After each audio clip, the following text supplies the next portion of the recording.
রাজধানীর ওসমানী স্মৃতি মিলনায়তনে জেলা প্রশাসক সম্মেলনের তৃতীয় দিনে শুরুতেই বৈঠকে বসে প্রতিরক্ষা মন্ত্রণালয় ও সশস্ত্র বাহিনী বিভাগ। পরে প্রধানমন্ত্রীর সামরিক উপদেষ্টা জানান, দেশের প্রয়োজনে সিভিল প্রশাসনের সঙ্গে সমন্বয় করে কাজ করতে সশস্ত্র বাহিনীকে নির্দেশ দেওয়া হয়েছে। আমাদের সরকার যে দায়বদ্ধতার অবস্থান থেকে সশস্ত্র বাহিনীকে জনগণমুখী বাহিনীতে পরিণত করার জন্য জেলা প্রশাসকদের যে অবস্থান থাকার কথা, সেই দিক নির্দেশনা আমি তাদেরকে দিয়েছি।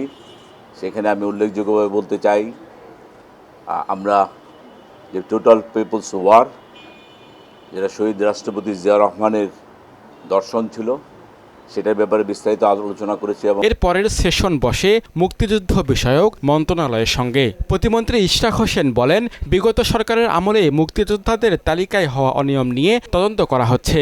ফ্যাসিবাদী আওয়ামী সরকারের সময় কি হয়েছে সেটা তো আপনারা সকলেই জানেন। প্রত্যেকটা সেক্টরেই তারা দলীয়করণ করেছে, দুর্নীতি করেছে, এই বিষয়গুলো তো ছিলই। তো সেগুলো নিয়ে তাদের প্রশ্ন ছিল, সেগুলোর আমরা জবাব দিয়েছি। আমরা বলেছি যে এই দুর্নীতি বা এই অনিয়মগুলার আগামীতে আমরা সেগুলোর সুষ্ঠু তদন্ত করব।